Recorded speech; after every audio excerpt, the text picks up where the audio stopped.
ఇంతకు ముందు ఒకసారి గుర్తు చేసుకోయా బాబు, పులివెందుల ఎమ్మెల్యే, ఇంతకుముందు ఒకసారి గుర్తు తెచ్చుకో ఒకసారి.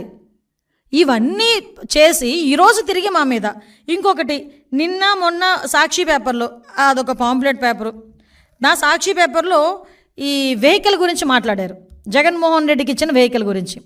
అసలు జగన్మోహన్ రెడ్డి అన్న వ్యక్తి ఈరోజు పులివెందుల ఎమ్మెల్యే, కేవలం ఒక ఎక్స్ సీఎంగా ఉన్నందుకు గాను Z+ సెక్యూరిటీ ఇచ్చారు. గుర్తుపెట్టుకోయా, నీకు Z+ సెక్యూరిటీ ఇచ్చారు, టాటా సఫారీ ఇచ్చారని చెప్పి ఓ బాధపడిపోయావు. అవునులే, నీకున్న ఆస్తికి టాటా సఫారీ అంటే ఎక్కడ లెక్క ఉండదు అనుకో, అది వేరే విషయం. కానీ 2019లో నువ్వు సీఎంగా ఎక్కిన తర్వాత అప్పుడు ఎక్స్ సీఎం అయిన చంద్రబాబు నాయుడు గారికి, అప్పటికి 14 సంవత్సరాల ముఖ్యమంత్రి అయిన వ్యక్తి, అటువంటి వ్యక్తికి నువ్వు ఇచ్చింది టాటా సఫారీయే. ఈరోజు మీకు ఇచ్చింది నేను టాటా సఫారీయే. ఆ టాటా ఎలాగోలాగా గవర్నమెంట్ మీద బురద చల్లాలనే ఉద్దేశంతో ఈరోజు ఇది చేసే ప్రయత్నం ఇది. అంటే వెహికల్ కూడా సరిగా ఇవ్వలేదని ప్రజల్లో ఒక క్రియేట్ చేయడానికి నువ్వు చేసిన ఒక డ్రామా ఇది. ఆ రోజు చంద్రబాబు నాయుడు గారికి ఇంకో విషయం చెప్పనా, ఆ రోజు చంద్రబాబు నాయుడు గారికి నువ్వు ఇచ్చింది టాటా సఫారీ, ఈ రోజు కూడా ఒక సీఎంగా ఉన్న వ్యక్తి హైదరాబాద్ వెళ్ళినా ఢిల్లీ వెళ్ళినా టాటా సఫారీ ఎక్కుతారు, బుల్లెట్ ప్రూఫ్ కారు. ఒక ఎక్స్ సీఎంగా నీకు ఒక bullet proof car Tata safari ఇచ్చారు. నీకు ఎక్కడ తక్కువ చేశారు? నీకు నచ్చలేదు. ఎందుకు నచ్చలేదు? బయట ఉన్న ప్రజల్ని కనిపించట్లేదు, నీ ఎక్స్ప్రెషన్స్ కనిపించట్లేదు, నీలో నా మహా నటుడు కనిపించట్లేదు. నువ్వు బాధపడిపోయి నువ్వు వేరే కారు ఎక్కావు.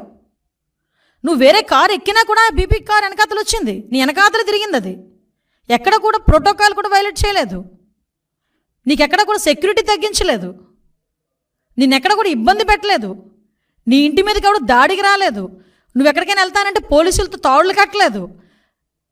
సో ఎక్కడ ఆటవిక పరిపాలన జరిగిందో ఒక్కసారి నువ్వు నేను చర్చించుకోవాలి.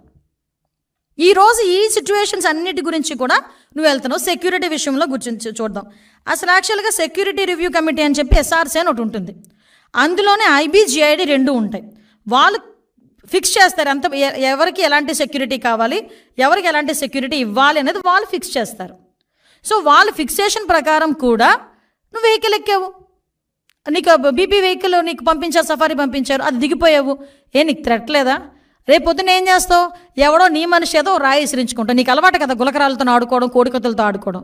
ఒక రాయి విసిరించుకుంటావు, అదిగో చంద్రబాబు నాయుడు గారు చేయించారని చెప్పి మళ్ళీ మాట్లాడడానికా? మరి ఎందుకు బీపీ కారు నువ్వు దిగావు? నీకు థ్రెట్ లేదనా? బీపీ కారు ఎందుకు దిగాల్సి వచ్చింది? నీ కారు ఎందుకు ఎక్కాల్సి వచ్చింది? అంటే ఏదో